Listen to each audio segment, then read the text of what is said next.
আপনারা শুনছেন ভূত.com। বরাবরের মতো আপনাদের কাছে আবারও একটা ভূতের গল্প নিয়ে হাজির হলাম। গল্পটা হলো রহস্যময় ভূতের গল্প। তাহলে শুরু করা যাক। গল্পে কি হয়েছিল। 11 দিন বয়সী মিলিকে বাঁশগাছের উপর দেখে গ্রামের সবাই অনেক ভয় পেল। তাও আবার যে সে বাঁশ নয়, এলাকার সবচেয়ে ভয়ানক আর ভুতুড়ে বাঁশঝাড়। সবচেয়ে উঁচু বাঁশটার সাথে বাচ্চাদের ছোট দোলনায় ঝুলন্ত অবস্থায়। সবাই খুব অবাক হলো আর ভয় পেল। কিন্তু কি আশ্চর্য, এইটুকু মেয়ে যার বয়স কিনা সবে 11 দিনে পা রাখল, সে এখানে উঠল কিভাবে? আর ও তো নিজের মায়ের বুকে ঘুমাচ্ছিল, এমন দোলনাও নেই ওদের বাসায়। তাহলে এটাই বা এলো কোত্থেকে? এলাকার লোকজন অনেক কষ্ট করে বাঁশের উপর থেকে ওকে নামাতে সক্ষম হলো। কিন্তু মিলির চোখে কান্নার কোনো চিহ্নই নেই, যেন খুব ভালোই ছিল এখানে। এইটুকু বাচ্চা মেয়ে তো মাকে ছাড়া কেঁদে হিচকি উঠে যাওয়ার কথা। কিন্তু এই বাচ্চা কিনা দিব্যি খেলছিল উপরে। মিলির বাবা মা ওর জন্মের পর থেকেই ওকে নিয়ে শঙ্কায় আছে। কারণটা হলো ওকে এমন হঠাৎ করেই পাওয়া যায় না। তারপর অনেক খোঁজাখুঁজির পর এমন জায়গায় পাওয়া যায় মিলিকে, তা কেউ ভাবতেও পারে না। কিন্তু এবারের ব্যাপারটা একটু ভিন্ন ঘটল, তাই দুশ্চিন্তা আরো বেড়ে গেছে সবার। মিলি কাল রাত খুব কান্না করছিল, ওর মা ঘুমের মাঝেই শুনতে পাচ্ছিল। মিলি কাঁদছে, কিন্তু উনার এত বেশি ঘুম পাচ্ছিল যে চোখের পাতা খুলতেই পারছিলেন না। হঠাৎ 2 মিনিটের মধ্যেই কান্না থেমে একদম নিশ্চুপ হয়ে গেল। পরিবেশটা যেন কোনো বাচ্চার অস্তিত্বই নেই। মিলির বাবা মা দুজনেরই ঘুম ভেঙে যায়, কিন্তু বিছানায় খুঁজে পায় না মিলিকে। সারা ঘর তন্ন তন্ন করে খুঁজেও কোথাও না পেয়ে শেষে এলাকার মানুষজন নিয়ে বাহিরেও খোঁজাখুঁজি করে, কিন্তু কোথাও পায় না মিলিকে। ওর জন্মের পর এমন হয়েই চলেছে। এই 11 দিনের মধ্যেই 3 বার নিখোঁজ হয় মিলি, কিন্তু প্রতিবারই আবার ঘরেই খুঁজে পেয়েছে। তাই এইবারও অপেক্ষা করতে লাগলো কখন ঘরে পাওয়া যাবে। ওর মা তো কাঁদতে কাঁদতে শেষ। মিলি উনার প্রথম সন্তান। রাতে 3টার দিকে কাঁদতে কাঁদতে কখন যে চোখ লেগে এসেছিল উনার খেয়ালই ছিল না। স্বপ্নে তিনি দেখলেন মিলি একটা দোলনায় দোল খাচ্ছে আর ওর মাকে ডাকছে। তাকে অবাক করে দিয়ে কথা বলে উঠল মিলি। বলল, মা তুমি একদম দুশ্চিন্তা করো না। আমায় সকালে এলাকার বড় বাঁশবাগানের সবচেয়ে উঁচু বাঁশটার উপর পাবে। আমি একদম খুশি আছি। আমি অনেক খেলেছি। তারপর হঠাৎ করেই ঘুম ভেঙে গেল মিলির মায়ের। উঠে দেখলেন ফজরের আজান হচ্ছে। স্বপ্নের কথা মনে আসতেই তিনি পাশে ঘুমিয়ে থাকা তার স্বামীকে ডেকে তুললেন তাড়াহুড়ো করে। উনার স্বামীকে জাগিয়ে তুলে সব খুলে বললেন স্বপ্নে দেখা কথাগুলো। তিনি প্রথমে নেহাত স্বপ্ন বলেই এড়িয়ে গেলেন, কিন্তু স্ত্রীর পীড়াপিড়িতে একবার তার সন্দেহ দূর করার জন্যই এলাকার সবাইকে নিয়ে এখানে এসে এই পরিস্থিতির সম্মুখীন হন। আস্তে আস্তে যতই বড় হচ্ছে মিলির সমস্যাগুলো ততই বাড়তে থাকলো। সে একা একা খেলা করে। উপরের দিকে তাকিয়ে যেন কেউ ওকে খুব মজা দিচ্ছে। ওর মা রান্না করার সময় রান্না করে। মিলি একাই থাকে, কিন্তু কখনো ওর মা ওকে কাঁদতে দেখেনি। যদিও বা কেঁদেছে তবে সেটা 30 সেকেন্ডের বেশি বলে উনার মনে পড়ে না। উনি রান্নাঘর থেকে উঠে আসতে আসতেই কান্না হাওয়া। উনি এসে দেখতেন মিলি হাসছে আর খেলছে। আর রাতে মাঝে মাঝেই উধাও হয়ে যেতে থাকে ঘর থেকে। যখনই কান্না করত তারপর আর ওকে পাওয়া যেত না ঘরে। তারপর আবার আগের মতোই স্বপ্নে ওর মা দেখতে পেত। স্বপ্নে মাকে বলে দিত ও কোথায় আছে।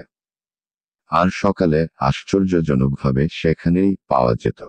ব্যাপারটা আস্তে আস্তে এলাকার সবাই জেনে যায়। আর সবাই ওকে ভুতুড়ে মেয়ে বলতে থাকায় ওর বাবা নিজের চাকরির বদলি করিয়ে শহরে চলে আসে 6 মাসের মিলিকে নিয়ে। কিন্তু শহরে আসার পর ঘটতে থাকে আরেক ঝামেলার ঘটনা। মিলিকে প্রায় পাওয়া যেত না। তারপর ওর মা স্বপ্নে দেখত ও কোনো একটা শিশু পার্কে আছে, খুব মজা করছে, খেলছে, দৌড়াদৌড়ি করছে, অথচ মিলি কিন্তু ঠিকমতো বসতেও পারে না। ওর বাবা মা অনেক কবিরাজও দেখিয়েছেন কিন্তু কোনো লাভ হয়নি। কোনো তাবিজ মিলির হাতে কয়েক ঘন্টার বেশি থাকতো না। তারপর সেই তাবিজ যে কোথায় হারাতো তা হদিস পাওয়া যেত না। আর কবিরাজরাও বলেছেন এই কাজ তাদের দ্বারা সম্ভব না। যদি বাড়াবাড়ি করে তাহলে মিলির বা উনাদের পরিবারের ক্ষতি হতে পারে। অনেক চেষ্টার পরও যখন এসব হয়ে চলছিল, তখন উনারা ভাবলেন যেহেতু মিলির কোনো ক্ষতি হচ্ছে না, তাই এসব নিয়ে আর বাড়াবাড়ি না করাই ভালো। দিন দিন যেন উৎপাত বেড়েই চলছে। মালিহা বেগম আর জারিফ খান উনাদের প্রথম সন্তানটা নিয়ে এতই চিন্তিত ছিলেন যে আর বাচ্চা নেবার কথা তারা ভাবেননি। কিন্তু মেয়েকে কাছে পেতেন খুবই সামান্য। সারাদিন মেয়ে তাদের একা একাই খেলতো আর ঘরময় ঘুরে বেড়াতো। আর বাহিরে ঘোরা তো আছেই, 2 থেকে 3 দিন পর উধাও হয়ে যেত। 1 বছরের বাচ্চাকে সাধারণত হাত ধরে হাঁটা শেখাতে হয়, কিন্তু মিলির ব্যাপারে উনারা বাবা মা হিসেবে সেক্ষেত্রে কোনো অবদান রাখার সুযোগ পাননি। কে যেন মিলিকে হাত ধরে হাঁটাতো তা উনারা স্পষ্ট টের পেতেন। কারণ মিলি পড়ে যাবে এমন অবস্থায় কে যেন মিলিকে সাহায্য করছে। নিজে নিজেই কিভাবে যেন সোজা হয়ে দাঁড়িয়ে যেত, যেন কেউ ওকে ধরে ফেলল। মালিহা বেগম আর জারিফ খানের এসব চেয়ে চেয়ে দেখা ছাড়া আর কিছুই করার ছিল না। কারণ উনারা ধরলেই খুব কান্না জুড়ে দিত মিলি। এমন কান্না যা থামানোই যেত না। একদিন মিলি একা একা হাসছিল আর হাঁটাহাঁটি করছিল। মালিহা বেগমের খুবই কষ্ট লাগতো নিজের মেয়েকে আদর করতে না পেরে। কারণ তাই তিনি আজ ওকে কোলে তুলেই নিলেন। কিন্তু প্রতিদিনের মতো মিলি কান্না করতে লাগল। মিলির এক সময় কাঁদতে কাঁদতে হিচকি উঠে গেল। জারিফ খান এসে জোর করে উনার হাত থেকে মিলিকে ছাড়িয়ে আগের মতোই ছেড়ে দিলেন। আর সাথে সাথে মিলির কান্না হওয়া। উনারা খুবই হতাশ হচ্ছিলেন এসব দেখে। সেদিন রাতে ঘুমের মাঝে মালিহা বেগম স্বপ্নে দেখলেন খুব ঘন কালো অন্ধকার একটা রুম থেকে একটা গম্ভীর কণ্ঠ ভেসে আসছে। কণ্ঠটা কি বলছে তা কিছুই মালিহা বেগমের বোধগম্য হচ্ছে না। তবে আরবিতে কথা বলছে তা তিনি স্পষ্টই টের পাচ্ছেন। তারপর হঠাৎ খাঁটি বাংলায় বলতে লাগলো, মিলিকে জোর করে ভালো করিস না, আমি ওকে নিয়ে যাচ্ছি। 1 মাস আগে তোরা ওকে আর পাবি না। আর ইবাদাতে কখনো ফাঁকি দিস না। কণ্ঠটায় স্পষ্ট রাগ ফুটে উঠছে। হঠাৎ সেই আওয়াজটা বিলীন হয়ে গেল, আর সাথে সাথে ধরফিয়ে উঠল মালিহা বেগম। পাশ ফিরে দেখল মিলি নেই। সেই রাতে অনেক খুঁজলেন কিন্তু কোথাও পাওয়া গেল না মিলিকে। উনি বুঝে গেলেন যে সত্যি 1 মাস আগে মিলিকে আর পাওয়া যাবে না। শোকে শোকে পাগল প্রায় হয়ে গেলেন তিনি। ওই রাত থেকে উনারা কখনো নামাজ রোজা বা কোনো ধরনের ইবাদাতে অবহেলা করতেন না। মিলির হারিয়ে যাওয়ার 15 দিন পেরিয়ে গেলেও আর খুঁজে পাওয়া যায়নি। কবিরাজ, পুলিশ কোনো কিছুই বাদ রাখেননি উনারা।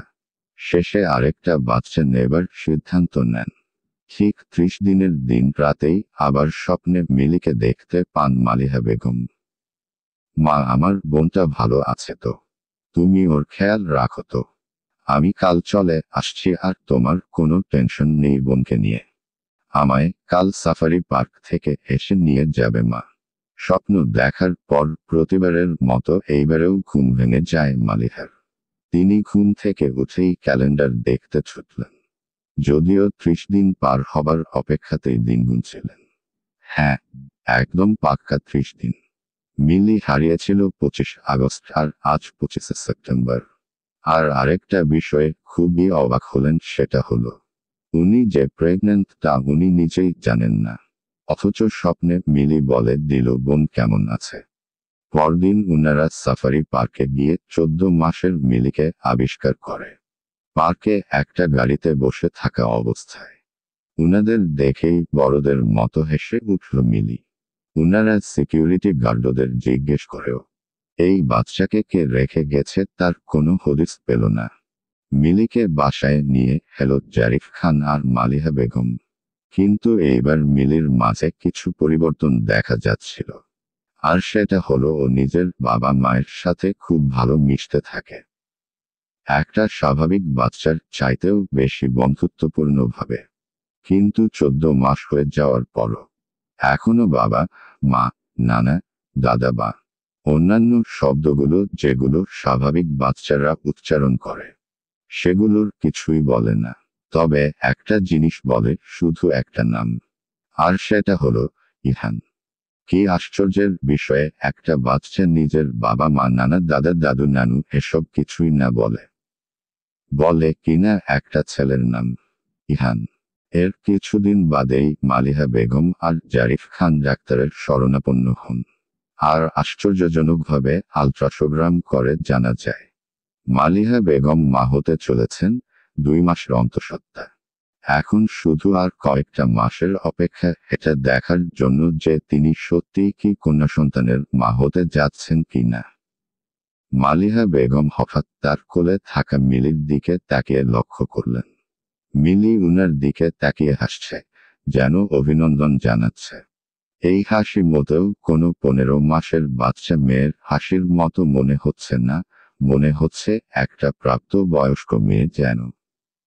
মিলি এখন বাসায় ওর মা বাবার সাথে খেলাধুলা করে, কিন্তু যখনই একা থাকে তখন যেন অন্য একজনের সাথে তার খুনসুটি, ঝগড়া, দুষ্টুমি, খেলা এসব চলতেই থাকে। এটা স্পষ্ট খেয়াল করেন মালিহা বেগম।